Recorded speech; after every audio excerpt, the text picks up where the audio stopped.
Hey there, I'm your host, Tisha Michelle, and welcome to #Certified, where you will leave enlightened, empowered, and inspired to live a life of authenticity.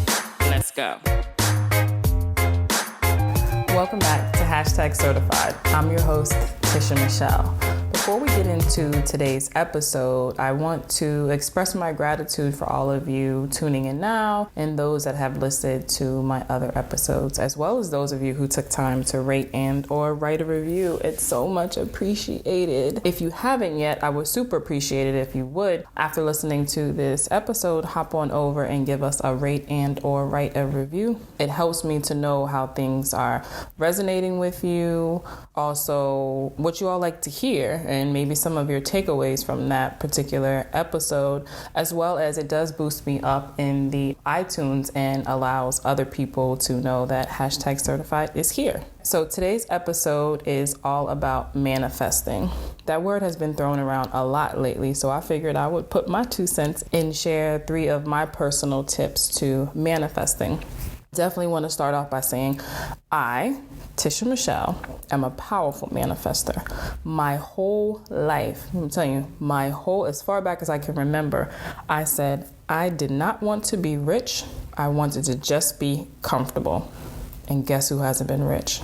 Ding, ding, ding, you got it. This girl right here. So I didn't want to be rich because I thought being rich, rich people were like stuck up, they were selfish, and then they were like unhappy. I mean, all of that, man, was just a belief I had. It was something that I was taught, I was conditioned to believe, and I just straight up believed it. No questions asked, owned it. This is what it is about rich people. I want no parts of that, which is a very important part to manifesting, believing, right? So I would say over the past 19 months, that belief of mine has definitely changed. While I know that being rich doesn't buy happiness, I also know poverty doesn't buy you anything at all.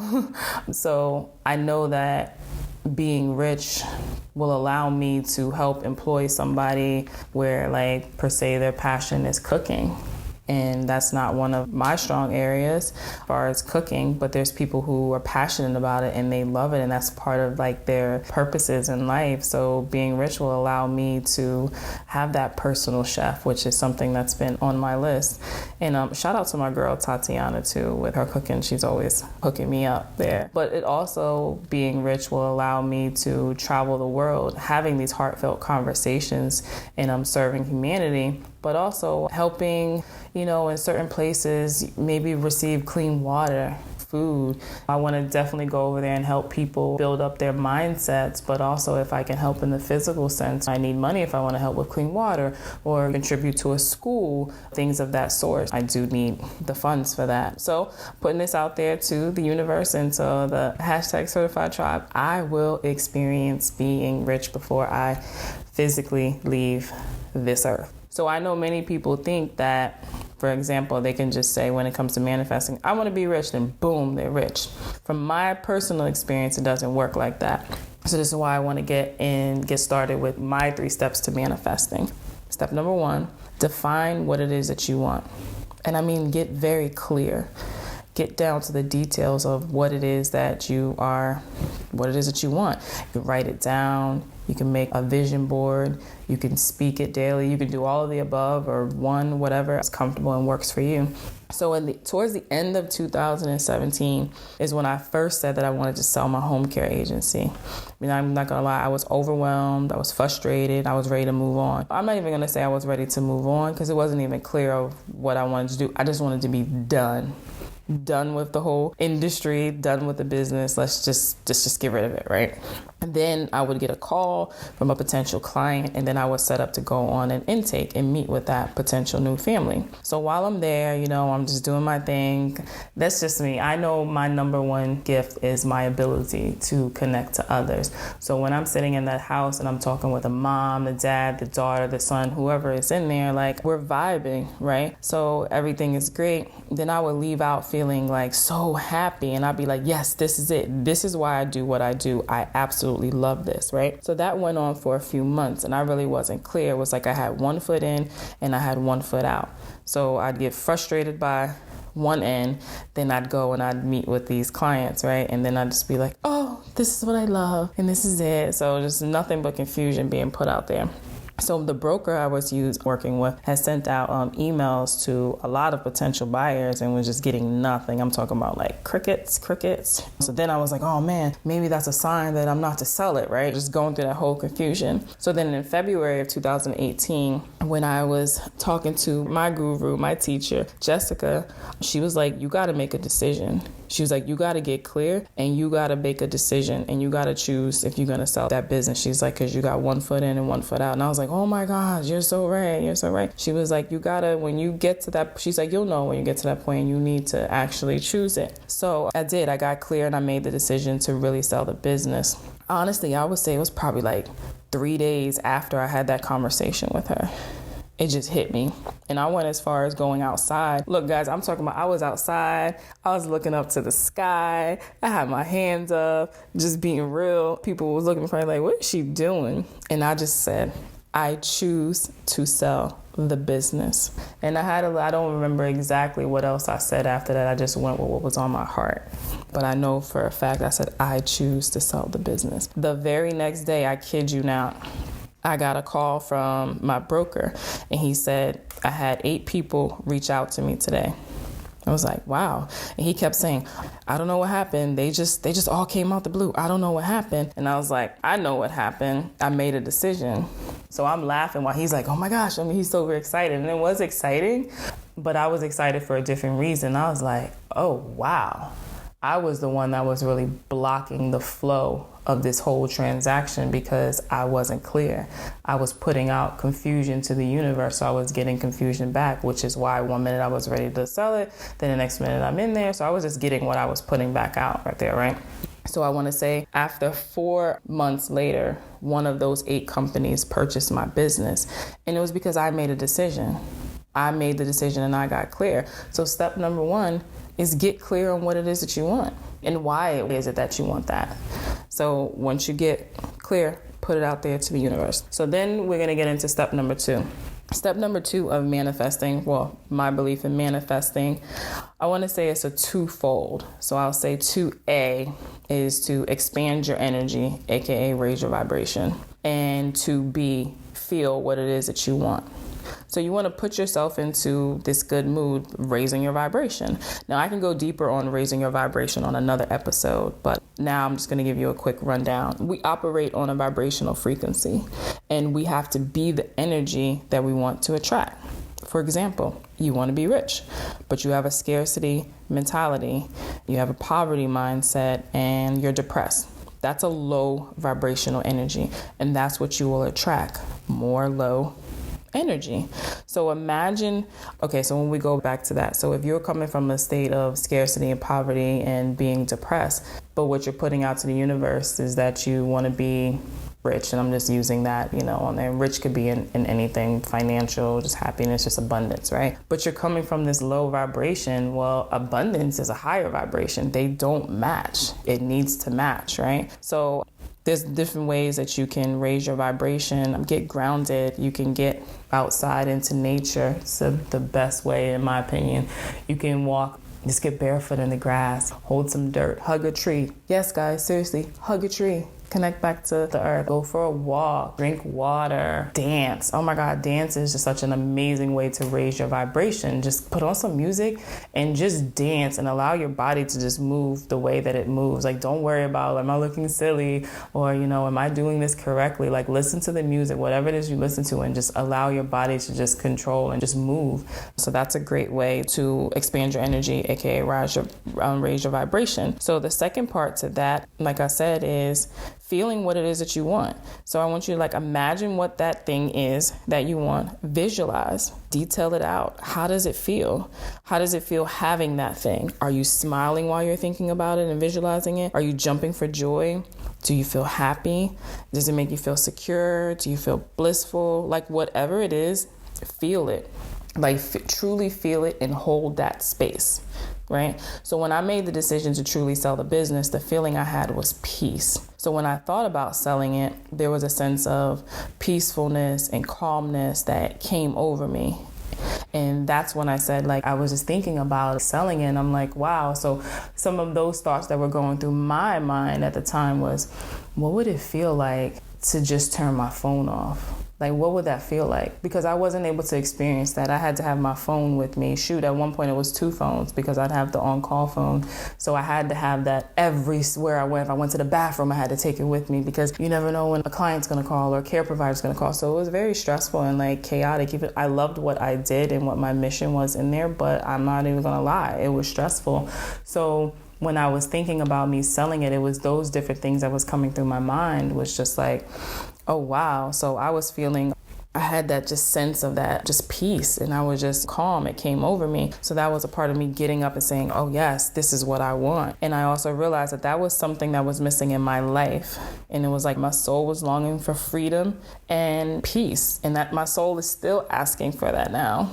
So I do believe it's so important to be able to visualize yourself having that thing, because if you can't see it, if you yourself can't see you having it, how do you expect for it to manifest, right? And you know what I mean? So you want to see yourself having that thing and then being able to attach the feeling towards it. And when you can attach that feeling towards it, you're then sending that out to the universe. Like you're putting that out to the universe, and that's like part of the manifestation. So you're step number 1, you're getting clear on what it is. 2, you're raising your vibration and you're feeling what it feels like to have that, so you can hold on to that feeling and put it out there. Just get it out to the ether, get it out into the universe, right? So then step number 3, release it. Release it to the universe, right? And I say release it to the universe and then take inspired action when needed. So like you don't need to know how it's going to happen or try to, and I'm doing my famous air quotes over there, try to control it. Just know and believe it will happen. And when it's time for you to take inspired action, you'll just know. Whether, you know, I don't know, it can come into a dream of yours like it did for me. So at one point I had a dream. Well, okay, let me go back really quick so I can make this make sense. There was 2 companies in my area, in my industry, that I told my brokers that I did not want to sell to.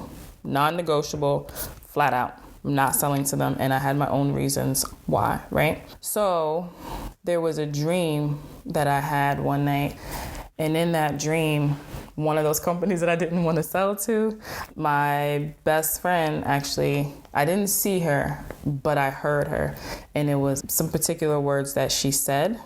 And when I woke up from that dream, I kept saying the statement over and over and over, and I was like, what does that mean? What does that mean? And then boom, it hit me. It hit me, and I knew exactly what it meant. So at this point, it's like 2:00 in the morning, and I'm like going through my email, and I'm searching for this company's email address, like the head people, right? And this is, again, one of the companies that I didn't want to sell to. It was on my non-negotiable list. But in my dream, I got this inspired action, which then led me to get the email address. And it's like 2-something in the morning, I'm emailing my broker, and I'm like, hey, I know I said I didn't want to sell to this company, but I do now. So reach out to them. And that was the inspired action. I would have never thought about that. So they reached out to that company, and that company was interested in purchasing my business. Even though I didn't sell to them, what I did do was open myself up to more opportunities, right? So because I had the handcuffs or whatever you want to, so tight on the outcome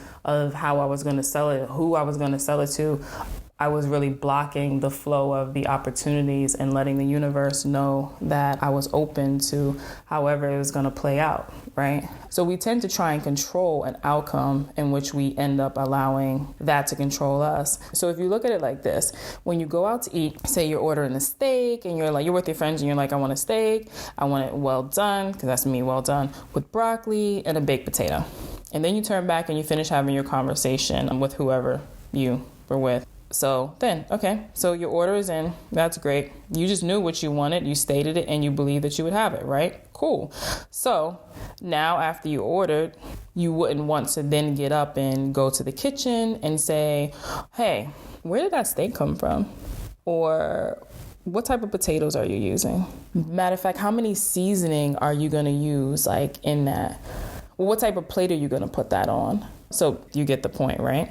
You get the point. You don't do that. You don't go back there to the cooks and say, how are you doing this? Or how are you doing that? You just place the order, you state what it is that you want, and then you go back and you mind your business, because you're not worried about that, because you know that you're going to get it, right? So when you're manifesting, you don't want to stress out and try to figure out the how. Just know that it will happen, or something better. So when I'm manifesting and I go through these steps and I'm putting it out there, these things that I want, I detach from the outcome and I stop trying to figure out the how. Because I believe when you start to try to figure out the how is it going to happen, you start to put yourself into this box and you start limiting yourself. Like you really start limiting yourself, and you're like, well, it can't possibly be this, or well, what about this and what about that? Like, what are you doing? What are you doing? You're letting the universe know that you don't trust the universe to have your back. The universe always has our back, right? So you don't want to do that. You want to just release it and just know that it's going to happen. And when the time comes, you'll get that inspired action, whether it's coming from a dream, whether it all of a sudden somebody says something and there's just an idea, and then you're like, oh, wow, I could try that. Or, wow, maybe I should do this, or maybe I should do that. But it's different. It feels light and easy. It's not stressful. When you're getting this little nuggets or whatever you want to call it, basically like to do inspired action, it's easy. It's not stressful. You're not sitting here trying to figure something out. You're not like over and over like, how should I do this? Or what about this? Or what about this? It just comes to you. And you'll know, like I said, it's easy. So again, step number 1, define what it is that you want. Get very clear. 2, raise your vibration and truly feel what it's like to have that. And then 3, release it. So those are my 3 tips to manifesting your desires. And that's not something that is written in stone, like there's only 3 steps to manifesting. These are Tisha Michelle's 3 steps to manifesting, and this is what it is that I use to manifest things in my life. And I have to remind myself sometimes and all. So I would love to hear some of the things that you have manifested in your life, the good, the bad, the ugly, the indifference, whatever it is, because we all are powerful manifestors. It's just a matter of, are we manifesting the things that we truly want, or are we manifesting more and more of the things that we don't want by focusing on the things that we don't want versus switching. Another little bonus step I would say to manifesting, and this is just something is in general, always expressing gratitude, because there's always something to be thankful for. The more that you are thankful for what it is that you currently have, the more room you create to receive more. Personally, I have a gratitude journal. It's part of my rituals that I do every morning, but I also, in the evening, I add to that list and I start listing things that I'm thankful for. I have all my children. I do have to go behind them and stuff. I bought them all a notebook, and I said, you need to write at least 2 things down that you are grateful for. I don't care what they are. It's just what you're grateful for from year-old on up. And some of you I may have even shared this on another podcast. I'm not even on another episode. I'm not sure. But my 14-year-old, she writes in it, and she came down to me one day. She was like, you want to know what I wrote? And I'm like, sure. And she was like, I wrote that I'm thankful for the relationship with my mom, aka me. Then she was like, I'm thankful for the relationship that I have with my siblings, because not everyone has it. And that was so powerful to me for her, because she was expressing things that she was grateful for. But the more you do it, you start going deeper and deeper, and then you start realizing things around. So when she's talking to her friends and different situations is going on, she's realizing like, wow, not everybody has the same type of relationship I have with you. Not everybody has the same type of relationships with their siblings. So with having her write down the things that she was grateful for, and you start doing this as a daily thing, you really, really start to appreciate more and more that you have in your life just by expressing the gratitude. And I used to post on Facebook, and I would say like, oh, what are you grateful for? Top 3 things. And people would be like, my family, my car, like my house. And I remember, I think this was like last year, I was like, no, we got to go a little deeper. Let's go deeper. And then those things to really make people really dig deep, so they can really see that there's so much more like on the surface to be grateful for. And there's nothing wrong to be grateful for your family and your car and your house. Of course, you're grateful for those things. But just to really start to appreciate little things. Like sometimes, like when I'm writing in my thing in the morning, I'll be like, I'm grateful for the conversation I had with such and such last night. you start looking at those things, you just go a little bit, just expressing that gratitude. So again, I would love to hear some of the things that you have manifested in your life, or maybe some steps that you use to your manifestation process. You can definitely follow me on Instagram at @itistisha, and you can DM me or tag me in a post. You can go to my website if that's easier, because if you go to my website, which is www.hashtagcertified.com, hashtag is written out, and that way you can see other ways to connect with me, as well as when you go hop on over after this episode and you rate me and leave me a review, you can put it on there as well. So I definitely want to send love and light and prosperity to each and every one of you guys, and I want to say happy manifesting. Until next time, have a great one on purpose. Thanks for tuning in to Hashtag Certified. If anything resonated with you, I would love to continue the conversation. You can follow me on Instagram at @itistisha, and if you want to be a part of the Hashtag Certified tribe, you can join my Facebook group by going to the search tab and putting in Hashtag Certified. My website is conversationswithtisha.com. As always, have a great one on purpose. Love you.